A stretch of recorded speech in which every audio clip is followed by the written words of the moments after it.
Pongal kit ரூ.1000 மகளிர் உரிமைத் தொகை எல்லாருக்கும் வராதா? தமிழக அரசு சொன்ன கோப் நியூஸ் பொங்கல் பரிசுத் தொகுப்பு வழங்கப்பட்டுள்ள நிலையில் உரிமைத் தொகை குறித்த மகிழ்ச்சி தகவல் ஒன்று வெளியாகியுள்ளது. கலைஞர் மகளிர் உரிமை திட்டத்தின் கீழ் இந்த ஜனவரி மாதம் மேலும் சில பயனாளிகளுக்கு பணம் அளிக்கப்படும் என்றும் இதற்கான புதிய விண்ணப்பங்களும் அளிக்கப்படும் என்றும் ஏற்கனவே தெரிவிக்கப்பட்டிருந்தது. 2 மாதங்களுக்கு முன்பு இந்த திட்டத்தில் இணைவதற்காக மொத்தம் 11.8 லட்சம் பேர் மறுவிண்ணப்பம் தந்துள்ளனர். இதில் விடுபட்டவர்கள் விண்ணப்பங்கள் மறுபடியும் பரிசீலனை செய்யப்படுகிறது. இதுபோலவே இந்த ஜனவரி மாதமும் கூடுதலாக புதிய விண்ணப்பங்கள் பெறப்பட உள்ளதாகவும் இதில் தகுதியான நபர்கள் சேர்க்கப்பட உள்ளதாகவும் கூறப்படுகிறது. பரிசீலனை அது மட்டுமல்ல, உரிமைத் தொகை பெற்றவர்களில் இறந்தவர்கள் மற்றும் தகுதியற்றவர்களாக கண்டறியப்பட்ட பெயர்கள் தகுதி நீக்கம் செய்யப்பட்டு ஆய்வில் இருப்பதாக தெரிவிக்கப்பட்ட மேல்முறையீட்டு விண்ணப்பங்களில் இருக்கும் குடும்பத் தலைவர்களின் விண்ணப்பங்கள் பரிசீலனைக்கு எடுத்துக் கொள்ளப்பட்டும் வருகின்றன.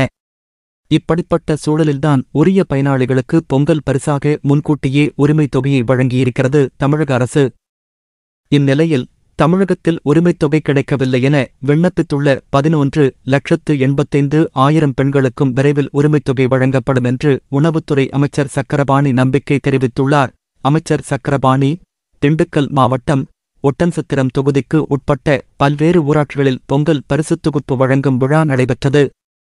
இந்த நிகழ்வில் தமிழக உணவு மற்றும் உணவுப் பொருள் வழங்கல் துறை அமைச்சர் சக்கரபாணி கலந்து கொண்டு பொங்கல் பரிசு தொகுப்புகளை வழங்கினார். பின்னர் அமைச்சர் சக்கரபாணி பேசியதாவது: தமிழக மக்களின் நலன் கருதி மகிழ்ச்சியுடன் பொங்கல் விழாவை கொண்டாட பொங்கல் பரிசு தொகுப்புடன் ரூ.1000 வழங்க தமிழக முதல்வர் ஸ்டாலின் உத்தரவிட்டுள்ளார்.